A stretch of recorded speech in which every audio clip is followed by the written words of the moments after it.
This presentation for the Vital Syllabus provides an introduction to the topic of the Singularity Principles. It covers why these principles are needed and their basic structure. Other presentations in the Vital Syllabus look in more detail at the 21 specific principles proposed. In short, the Singularity Principles are a set of recommendations that are intended to increase the likelihood that oncoming disruptive technological changes will have outcomes that are profoundly positive for humanity rather than deeply detrimental. To start with, these principles can and should be applied to the anticipation and management of the NBIC technologies that are at the heart of the fourth industrial revolution: nanotech, biotech, infotech, and cognotech, four interlinked technological disruptions that are likely to grow significantly stronger as the 2020s unfold.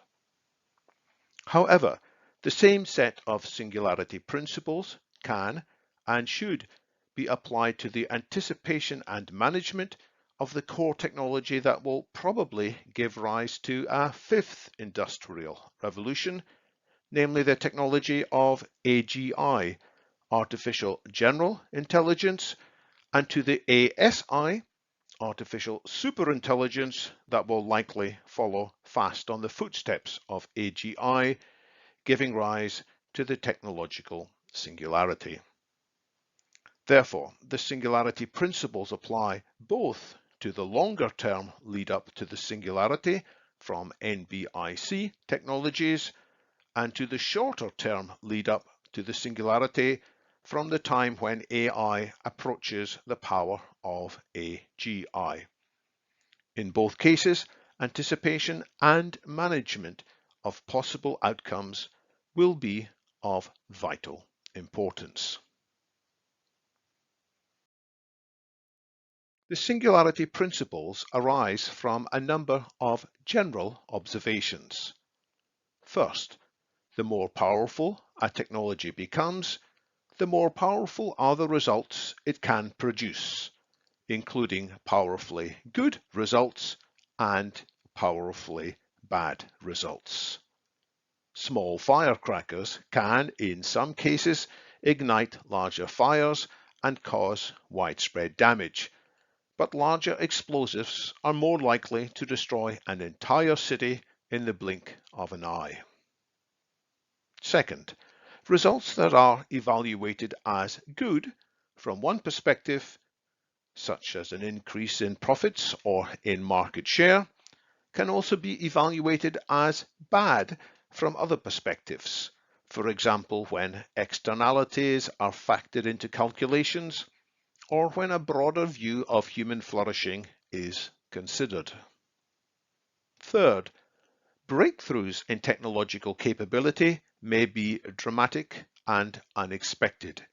That's both in terms of their timing, such as a sudden breakthrough following a long period of slow progress, and in terms of impact, with some breakthroughs being more widely applicable than was previously anticipated.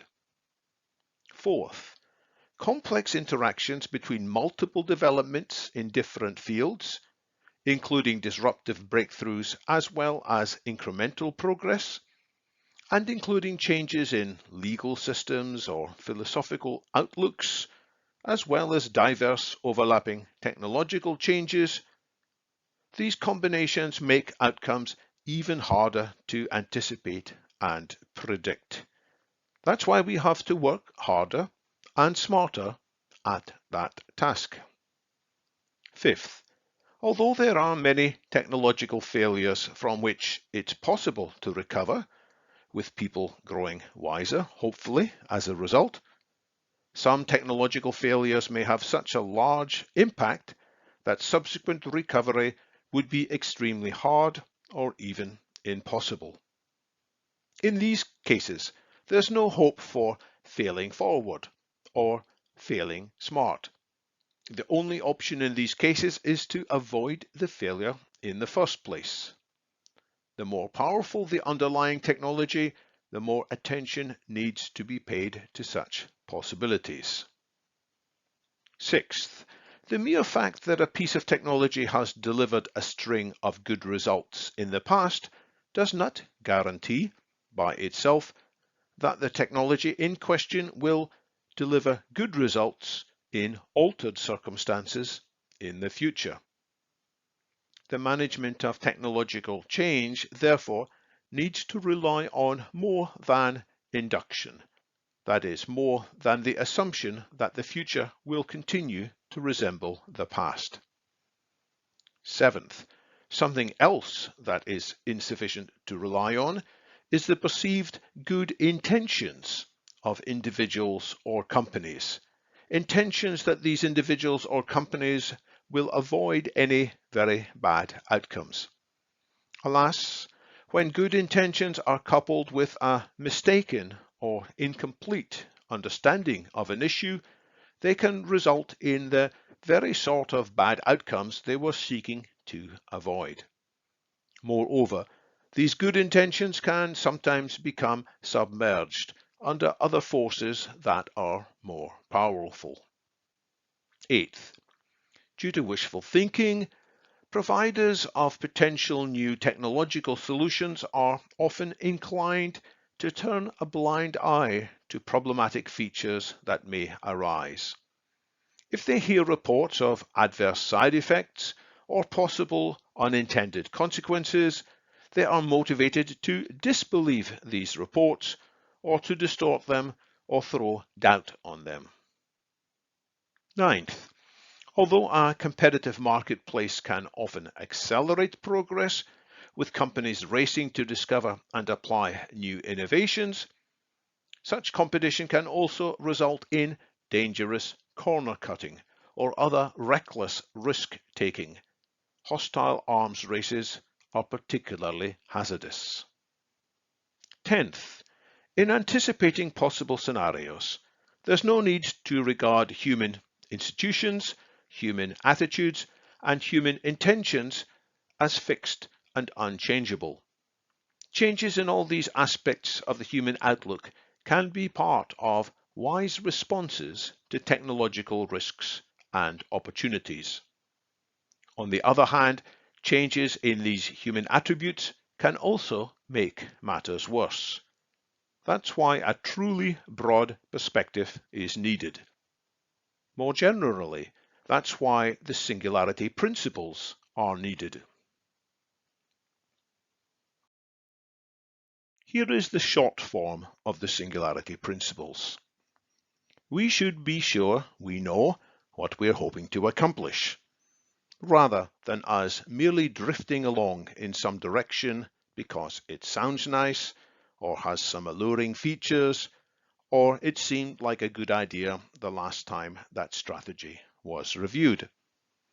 We should also be sure we know the products and methods that are most likely to serve our goals well, rather than us persisting with products or methods that happen to make us feel comfortable and which have given us some good results in the past.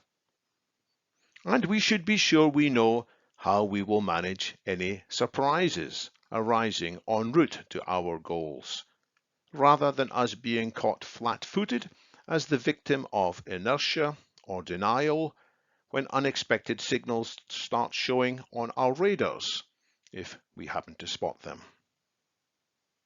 These are important high-level principles, but we need to dig deeper into how to apply them. That serves as the introduction to the longer set of the Singularity Principles. That longer set can be listed as follows. Question desirability. Clarify externalities. Require peer reviews. Involve multiple perspectives. Analyze the whole system. Anticipate fat tails. Reject opacity. promote resilience, promote verifiability, promote auditability, clarify risks to users, clarify trade-offs, insist on accountability, penalize disinformation, design for cooperation, analyze via simulations, maintain human oversight, build consensus regarding these principles, provide incentives to address omissions, halt development if principles are not upheld, and consolidate progress via legal frameworks. Look out for other Vital Syllabus videos that explain these 21 principles in more detail. Thank you.